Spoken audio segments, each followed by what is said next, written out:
dos textos paralelos, ou seja,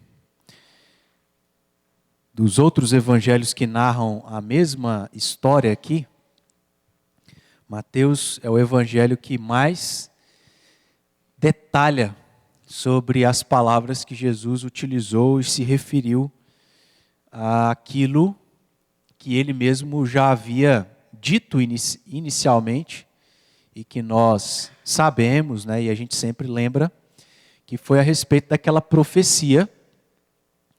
E, na verdade, Jesus já havia dado indícios disso anteriormente, nos capítulos anteriores, como nós também já aqui observamos. Mas,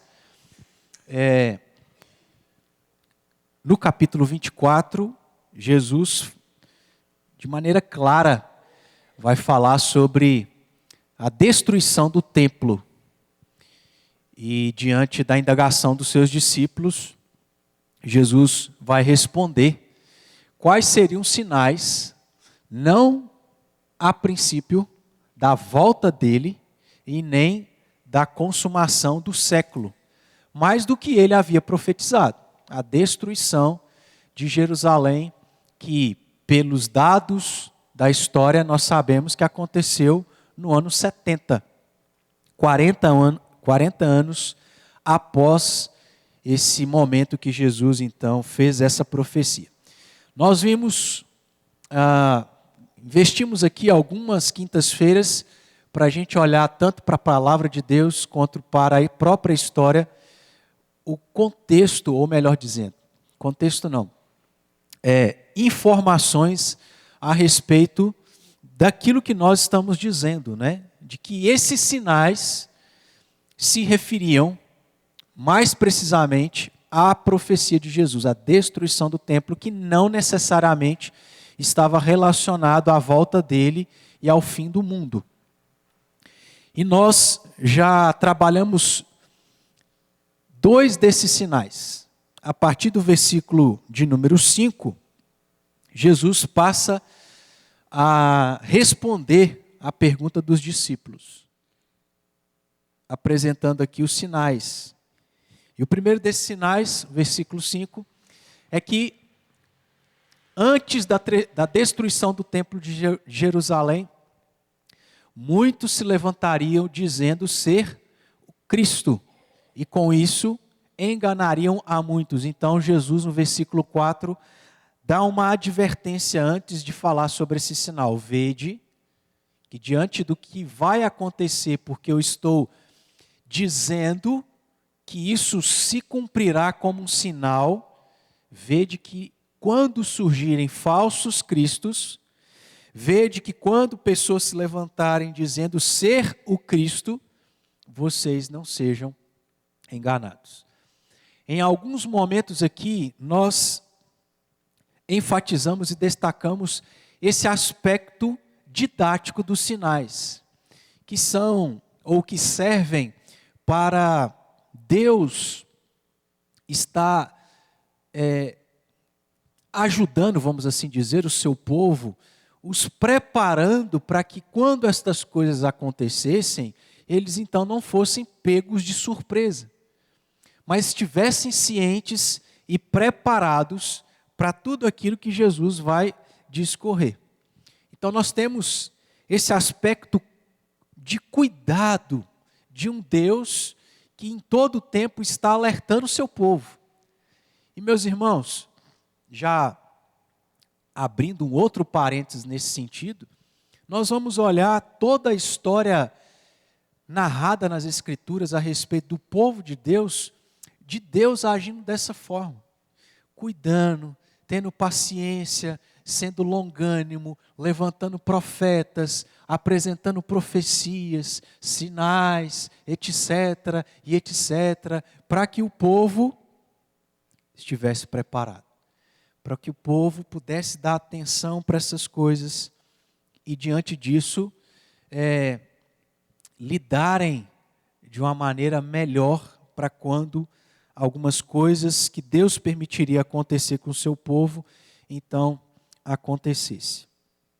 O primeiro sinal é que surgiriam muitos falsos cristos, Mais um segundo sinal, que foi aquilo que nós trabalhamos na última semana, está no versículo em sequência, versículo 6, que naqueles dias próximos à destruição do templo, os judeus, os cristãos, o povo de Deus ouviria falar a respeito de guerras e rumores de guerras. Então, esse segundo sinal, nós aqui, à luz de alguns textos da Bíblia, observamos que de fato isso aconteceu antes do ano 70. E nós vamos avançar um pouco mais, indo agora para o versículo de número 7, e de certo modo você vai perceber que o que está no versículo 7 tem muita relação com o que está no versículo anterior. O segundo sinal que está e aparece no versículo 6 é a respeito de ouvir falar de guerras e rumores de guerras. Agora no versículo de número 7, fala algo parecido. E veja, diz aí, porquanto se levantará nação contra nação, reino contra reino. Se nós prestarmos atenção no que o versículo 7 está sendo dito, principalmente por essa primeira palavra que aparece aí, você consegue ver que um versículo está ligado ao outro. É como se Jesus estivesse dizendo assim, porque se levantará nação contra nação e reino contra reino, o que vai acontecer? Vocês vão ouvir falar de guerras e rumores de guerras. É óbvio isso, né? Então, por exemplo, porque a Rússia travou uma guerra contra, me lembra aí qual que era o outro país? Ucrânia. Sueli, você tá afiado, hein?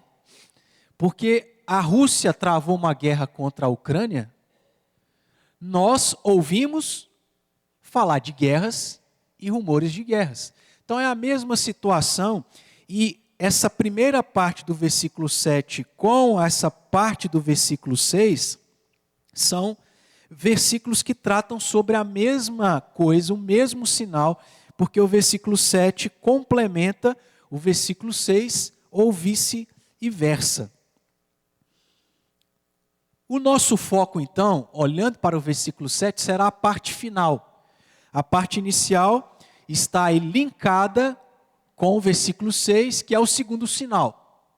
Qual é o terceiro sinal? A parte final do versículo 7 é apresentado para nós. O que diz aí Jesus? Após ele falar que haveriam nações contra nação, reino contra reino, haveria fome ou fomes e terremotos em vários lugares. Deixa marcado aí, vá lá para o texto paralelo de Lucas capítulo 21, no versículo de número 11, que trata sobre esse mesmo sinal, mas é interessante a gente ir lá só para observar um detalhe que não aparece aqui em Mateus, ou Mateus não menciona. Lucas 21, versículo 11.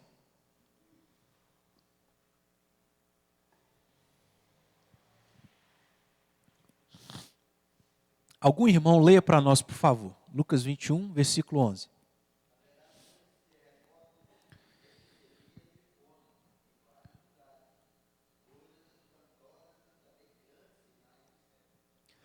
Observou o que dá para a gente comparar com o versículo 7 de Mateus 24, com o versículo 11 de Lucas 21? O que é acrescentado aqui? Lá em Mateus fala sobre terremotos, não fala? Fala sobre fome. O que Lucas acrescenta? Epidemias e o que mais? Coisas espantosas e também grandes sinais no céu.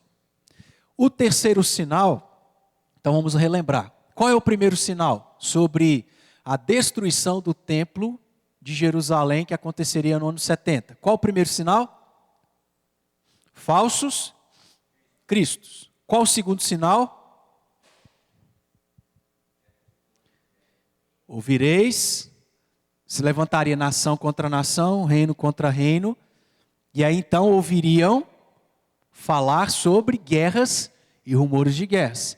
E o terceiro sinal, fomes, terremotos e epidemias, sinais, grandes sinais no céu e coisas espantosas. Vamos por parte, irmãos. Vamos aí observar, se for possível, na Bíblia, o cumprimento de cada uma dessas particularidades aí que fazem parte do terceiro sinal. Começando em fome. Lá no livro de Atos, capítulo de número 11, abra aí a sua Bíblia. Nós temos a menção de algo nesse sentido relacionado à fome. Atos, capítulo 11,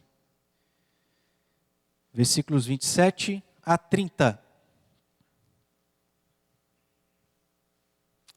Se lembrem que, se não me engano, a Sueli pode me ajudar, que a memória dela está ótima.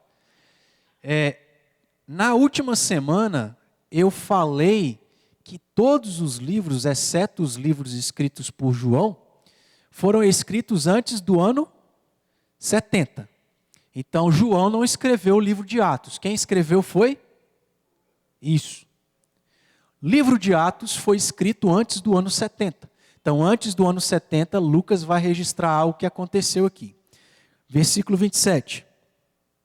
Naqueles dias, desceram alguns profetas de Jerusalém para Antioquia. E apresentando-se um deles, chamado Ágabo, dava a entender pelo Espírito que estava para vir grande fome por todo o mundo, a qual sobreveio quando? Nos dias de Cláudio. O que Lucas menciona é que um crente chamado Ágabo, pela ação do Espírito Santo, profetizou que haveria grande fome. E isso se deu nos dias de Cláudio. Versículo 29. Os discípulos, cada um conforme as suas posses, ou seja, porque de fato essa profecia dita por Ágabo se cumpriu e se cumpriu nos dias de Cláudio. Então olha o que aconteceu. Olha o que a igreja, dentro desse contexto, fez. Os discípulos, cada um conforme as suas condições, as suas posses, resolveram enviar socorro. A quem? Aos irmãos da Judéia, que por causa do cumprimento dessa profecia onde havia fome, precisavam de ajuda. 30. O que eles com efeito fizeram, enviando-o aos presbíteros, por intermédio de Barnabé e de Saulo. Essa expressão aí, por todo o mundo, né, que fazia parte da profecia de Ágabo, não é no sentido literal, mas é no sentido que se referia ao grande império romano. Então esse Cláudio, aonde aconteceu esse grande período de fome, foi alguém que esteve à frente do governo por volta aí do ano 41 ao ano 54, antes do ano 70. Então, nesse período que Cláudio governou, houve grande fome em todo o império, ou no território do Império Romano. E aí a gente vê se cumprindo, tendo um registro na própria Escritura, daquilo que Jesus disse. Quando a destruição do templo de Jerusalém estiver prestes a acontecer, haverão não somente falsos cristos, não somente guerras, rumores de guerras, nação contra nação, reino contra reino, mas fome. Sabe, irmãos, por mais que esses sinais, de certo modo, sejam sinais, assim, gerais demais. Veja que, à luz daquela tabela que nós aqui um dia passamos, projetamos e depois eu coloquei lá no grupo, não foi só um sinal que Jesus deu. Não foram 2, não foram 3, mas vários sinais. Veja o quanto que a gente pode observar dessa graça de Deus, de detalhar coisas específicas que aconteceriam para que o povo estivesse alerta e preparado. E aí pense comigo, será que nos dias de hoje, nós não temos esse cuidado de Deus, de em vários momentos, situações e questões, sejam mais específicas, porque se referem a nós, sejam mais gerais, porque se refere ao mundo? Será que Deus não está aí conversando, indicando, sinalizando para nós? É mais ou menos uma ideia que a gente pode ter quando a gente está fazendo uma coisa errada. A gente pode pensar no exemplo e na história de Jonas. Irmãos, como que Deus é bom? Jonas fazendo algo errado e Deus dando sinais. Falando assim, você está fazendo um negócio errado. Não vai dar certo. E Deus move o mundo, a natureza, pessoas, a grande baleia, né? Não, o grande peixe. Move tudo para sinalizar a Jonas, olha, se você continuar, você vai sofrer. Deus tem nos dado, meus irmãos, sinais em várias coisas. Tudo, na verdade, sinaliza que existe um Deus. E aí a gente cita Salmo de número 19. Os céus proclamam a glória de Deus, o firmamento anuncia as obras das suas mãos. Mas parece que, de certo modo, a gente vive como muitos desses judeus nos dias próximos ao ano 70. Despreocupados. Deixa a vida me levar e vida leva eu. Como se nada fosse acontecer. Mas Deus está chamando nossa atenção, nos dando sinais, para que a gente perceba, para que a gente, de certo modo, se prepare. Para que a gente não seja pego de surpresa. E aí, a própria Escritura prova para nós que já esse terceiro sinal se cumpriu também naqueles dias. Nos dias de Cláudio, por volta, como nós falamos, do ano 41 a 54. E essa fome que se deu lá nesses dias foi tão severa que um comentarista diz que o Egito teve que vender grãos para beneficiar o povo de uma Jerusalém assolada pela fome. Também diz que Chipre forneceu figos e os cristãos em Antioquia enviaram ajuda, como nós aqui acabamos de ler em Atos. Os cristãos, a fome foi tão severa que os cristãos de Antioquia, tiveram que enviar ajuda, se mobilizarem para que esses cristãos que estavam sendo assolados pela fome, próximo ao ano 70, fossem auxiliados. Aí nós temos algumas outras informações aqui que a gente vai precisar ler, só para curiosidade, tá joia, irmãos? Por quê? A gente já tem o texto de Atos como uma prova de que aquele sinal, o terceiro sinal a respeito de fome, se cumpriu, certo? Mas a gente tem aquele historiador chamado Flávio Joséfo, eu coloquei aqui Cláudio Joséfo, a minha cabeça não está boa, né? Flávio Joséfo diz que no ano 70, o que aconteceu?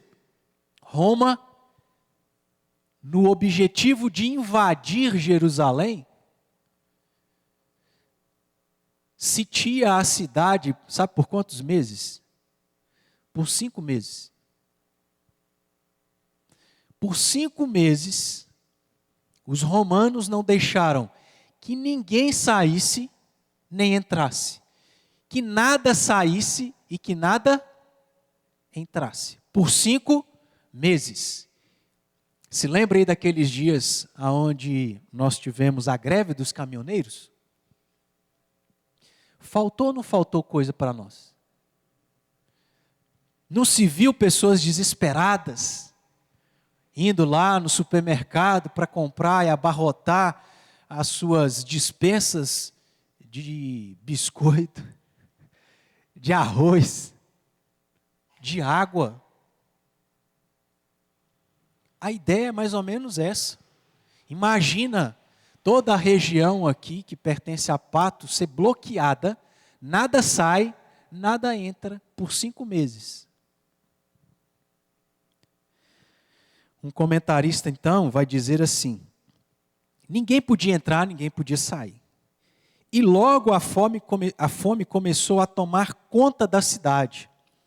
Os armazéns e estoques foram todos consumidos. Além disso, ele vai dizer que os romanos que queriam entrar em Jerusalém poluíram as fontes de água. Para quê? Para que nem isso eles pudessem ter. Imagina você em Patos de Minas, não recebendo caminhão nenhum transportando alimento, e inclusive os rios, a água ser contaminada, onde nem água você pode tomar. Foi isso que aconteceu. Também vai dizer que logo por causa disso, é natural que aconteça outra coisa. Loucura, desespero. A loucura começou a tomar conta dos moradores e as pessoas começaram a regularmente fazer coisas indizíveis. Por quê, meus irmãos? Você já viu filme? Quando a pessoa se perde no lugar, e aí não encontra comida. Qual que é a capacidade de alguém para poder colocar algo na sua barriga? Você faz qualquer coisa. Você come qualquer coisa. Você mata por comida. Por 5 meses, a loucura tomou conta das pessoas que estavam em Jerusalém, porque, inclusive, já adiantando matéria, esses crentes não observaram aquilo que depois Jesus vai dizer adiante. Lá a partir do versículo 16, que é o quê? Quando vocês começarem a vir esses sinais se cumprindo, faz o quê? Fujam. Por quê? Jerusalém ficou sitiada por 5 meses, houve fome e a loucura tomou conta daqueles cristãos, daqueles judeus. O que mais que é dito do que estava acontecendo ou do que aconteceu? Pessoas regularmente comiam dos esgotos, comiam esterco de gado e de pombos, comiam escudos de couro, feno e roupas que nem os cães vira-latas ousavam tocar. Inclusive, é relatado, é mencionado que possivelmente as pessoas cometeram canibalismo. O que é isso? Comeram carne humana. Seja porque alguém morreu de fome, ou seja porque matou alguém para poder comer aquela carne. 5 meses, aonde a comida acabou. É interessante, irmãos, isso aqui só para a gente poder, só em questão de curiosidade. Tudo isso que Jesus estava dizendo, de maneira resumida, que aconteceria, fome, não foi algo inédito para os judeus. Na verdade, fome faz parte, ou fez parte, daquilo que acontecia quando Deus manifestava o seu juízo. Nós explicamos aqui que o contexto do capítulo 24 de Mateus, Jesus mostra que o que aconteceria antes do ano 70, e mais especificamente no ano 70, era por causa do quê? Porque os judeus não deram ouvidos a quem? Aos profetas do passado. Inclusive, o que eles fizeram? Mataram. E agora, Jesus vem, o profeta por excelência, e o que eles estavam prestes a fazer? Assassinariam Jesus. Só que Jesus não é um profeta qualquer. É o Filho de Deus. E aí, o ano 70, o que aconteceria seria Deus derramando o seu juízo sobre tudo aquilo que foi feito no passado. Porque o povo não deu ouvido, sofreu naquele tempo, e agora naquela geração, eles receberiam o juízo de Deus por tudo que fizeram no passado, e inclusive e especialmente por aquilo que eles fariam com Jesus. Juízo. E o juízo de Deus no passado, quando se manifestava, envolvia fome. Olha aí, Deuteronômio capítulo 28.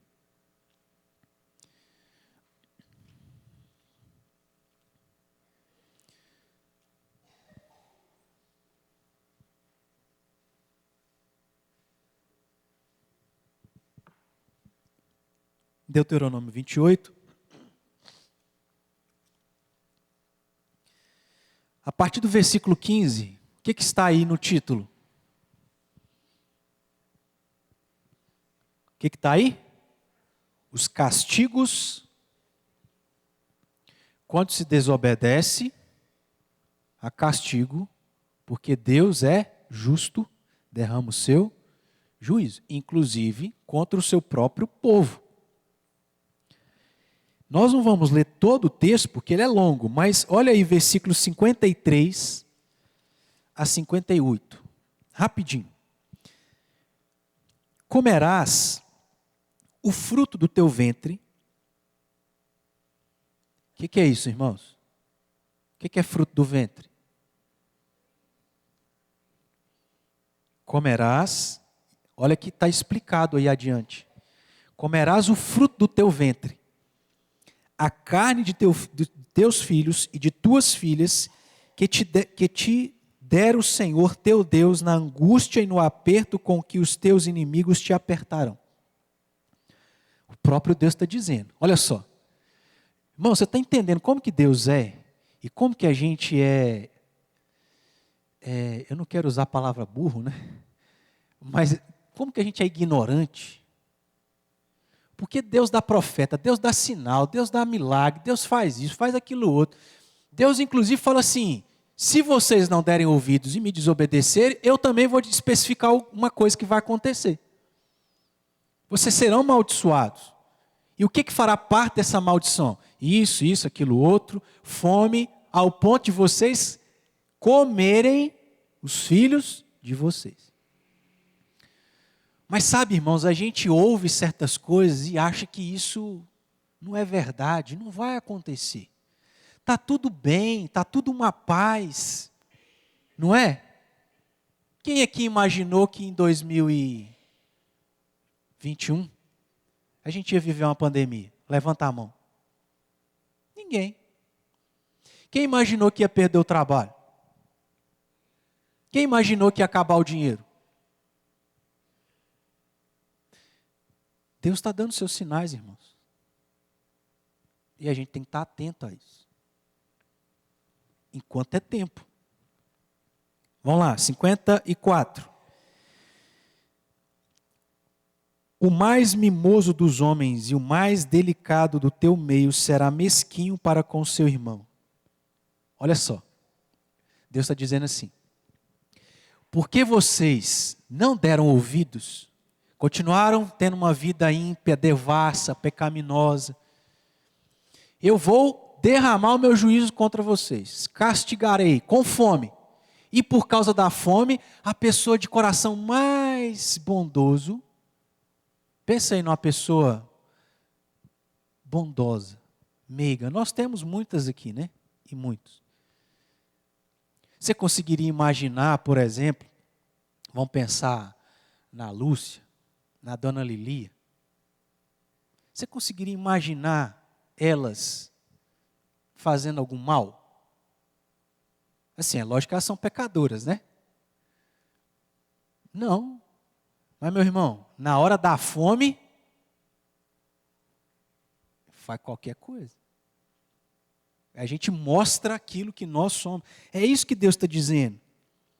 O mais mimoso dos homens, o mais delicado, será mesquinho para com teu irmão e para com a mulher do seu amor e para com os demais de seus filhos que ainda lhe restarem, inclusive para com os da própria casa.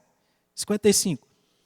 De sorte que não dará a nenhum deles da carne de teus filhos, que ele comer. Porquanto nada lhe ficou de resto na angústia e no aperto com que o teu inimigo te apertará em todas as tuas cidades. Esse apertará aqui é cerco, sitio. Se eu achei aqui uma fonte de alimento, eu não divido com ninguém. Às vezes não é isso que a gente faz? Você compra lá aquela Coca-Cola 2,5 litros gelada. Aí você coloca lá no freezer. Aí chega seu vizinho, na hora que você destampa, faz o tss, aí ele chega lá. Só que você passou o dia inteiro pensando, na hora que eu chegar em casa eu vou tomar pelo menos 1 litro daquela Coca-Cola. Só que você não quer dividir. Você achou uma fonte de alimento, na seca, na dificuldade, na fome, é ruim que você vai dividir com alguém, cada um por si, e Deus por todos, né? E veja, irmãos, se hoje nós vivemos em tempos onde a vida está boa, e isso acontece porque as pessoas estão mais egoístas e individualistas do que antes. Quanto mais diante de uma fome, nós estamos lascados. Se for esperar do outro, repartir, dividir alguma coisa. A gente já tem dificuldade de dividir a nossa Coca-Cola, né? Os nossos filhos crescem já com esse egoísmo nato no coração, né? Não divide absolutamente nada. Continuando, versículo 56. A mais mimosa das mulheres e a mais delicada do teu meio, que de mimo e delicadeza não tentaria pôr a planta do pé sobre a terra, porque é aquela pessoa assim, mais cuidadosa que tem, melindrosa com as palavras que vai falar, será mesquinha para com teu marido, com o marido de seu amor. E inclusive, a mãe será mesquinha para com quem? Seu filho e com a sua filha. Aí você, na vida boa que nós estamos hoje, você fala assim, eu nunca que você mesquinho com meus filhos, jamais. Ah, irmãos, será? Nós vamos ver mais para frente, né? 57. Mesquinha da placenta que ele saiu dentre os pés e dos filhos que tiver. Então está falando aqui, será mesquinha até para com a criança que acabou de ser gerada. Porque acabou de nascer, meus irmãos, quem está dizendo isso aqui é quem? É Deus. Deus é verdadeiro ou é mentiroso? Então o que Deus está falando, não está falando aqui de maneira poética. Nós vamos ver que não é. Ele não está falando aqui porque ele está assim, exagerando, sendo dramático demais. Não. Mas até a mãe que acabou de gerar o filho, o comerá. Olha aí. Porque os comerá às escondidas pela falta de tudo. Que barbaridade. Na angústia e no aperto com que o teu inimigo te apertará nas tuas cidades. E por fim, versículo 58. Se não tiveres, olha aí, depois de Deus alertar tudo isso ao povo, ele conclui como se estivesse dizendo, se não tiveres cuidado de guardar todas as palavras dessa lei, se vocês continuarem insistindo em fazer o que é errado, não dar ouvidos aos profetas, aos sinais, se vocês não guardarem as palavras dessa lei escritas neste livro, para temeres este nome glorioso e terrível, o Senhor teu Deus. E aí ele vai continuar falando outras coisas do que aconteceria. Mas o que a gente está fazendo, e a gente vai precisar encerrar aqui, é apenas observar esse primeiro aspecto do terceiro sinal: fome. Deus já havia dito que isso aconteceria não muito tempo depois do povo de Israel entrar em Canaã. Por quê? Porque em 2 Reis, abre aí a sua Bíblia. Em 2 Reis, capítulo 6,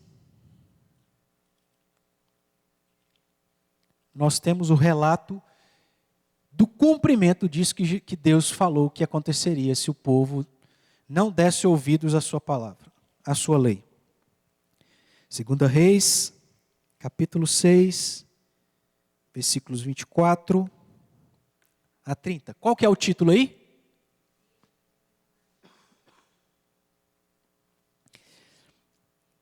Em Samaria, uma cidade que pertencia a Jerusalém, reinou fome. 24 a 30. Depois disto, ajuntou Ben-Hadad, rei da Síria. Então, no caso aqui, do que aconteceu no ano 70 depois de Cristo, em Jerusalém, foi que os romanos é que causaram. No caso de Samaria, não, foi a Síria. Ben-Hadad, rei da Síria, ajuntou todo o seu exército, subiu e sitiou a Samaria.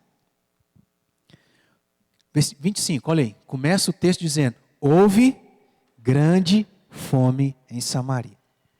Observe, eis que a sitiaram a ponto de se vender a cabeça de um jumento. Já imaginou comer cabeça de jumento porque não tem mais nada para você comer? Se vender, a ponto de se vender a cabeça de um jumento por 80 ciclos de prata. Ou seja, estava superfaturado. Porque comida era, não é exceção que eu quero dizer. Não é escasso também, mas vamos usar aí para não perder o tempo. Era escassa. E aí, tudo que se tinha, o pouco que se tinha para comer, então vamos superfaturar esse negócio aqui. É igual quando aconteceu, se não me engano, a greve dos caminhoneiros, muita gente fez isso. Superfaturou para quê? Eu vou dividir, vou vender mais barato, vou dar, mas nunca. Agora que eu vou usar dessa situação para ter mais dinheiro ainda. Então, irmãos, essa é a realidade do coração do ser humano, é a realidade que a gente vive. Você acha que a gente vai esperar o mundo dividir as coisas com você? Não, ele vai te explorar. E aí a gente vê como que o coração humano é maligno, é mau. Continuando. E um pouco, olha aqui, um pouco de esterco de pombas. Então não era já assim uma coisa que os judeus não estavam acostumados a comer. Lembra que eu citei que o historiador lá, os comentaristas, disseram que no ano 70, inclusive, o povo comia esterco de boi e de, acho que pombo. Isso não era incomum, já tinha acontecido aqui, ó. Um pouco de esterco de pomba se vendia por 5 ciclos de prata. 26. Passando o rei de Israel pelo muro, gritou-lhe uma mulher. Olha aqui, irmãos, presta atenção. Acode-me, ó rei meu senhor. Aí o rei disse, olha só, a natureza do coração humano. O rei, que tem a função de servir a população. Qual é a resposta do rei? Se o Senhor não te acode, da onde eu vou te acudir? Em casos de extrema fome e necessidade, irmãos, aí a gente conhece quem é o ser humano. Da eira ou do lagar? 28. Perguntou-lhe o rei: que tens? Aí responde a mulher. Olha aí. Esta mulher me disse: dá teu filho para que hoje o comamos e amanhã comeremos o meu. Cozemos, pois, o meu filho e o comemos, mas dizendo-lhe eu ao outro dia: dá o teu filho para que o comamos, ela o escondeu. É óbvio. Vamos fazer uma combina? Nós estamos com fome. Você tem seu filho, eu tenho o meu. Então, você dá primeiro o seu filho, depois eu dou o meu. Ok? Ok. Na hora que deu o outro, meu filho, você vai dar o seu? Não vai.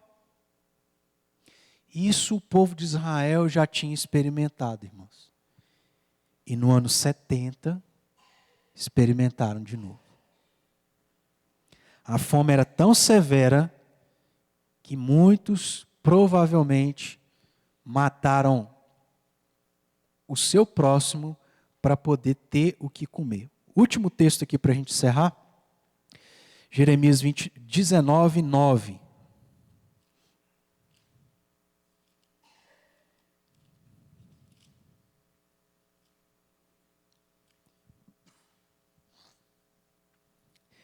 Jeremias 19, 9. Isso aqui está mais ou menos aí nos dias do que aconteceu no texto lá de 2 Reis. Porque nesse meio tempo, Deus levantou profetas, como por exemplo Jeremias, para falar ao seu povo. 19, 9. Faloeis comer as carnes de seus filhos e as carnes de suas filhas, e cada um comerá a carne do seu próximo no cerco e na angústia em que os apertarão os seus inimigos e os que buscam tirar-lhes a vida.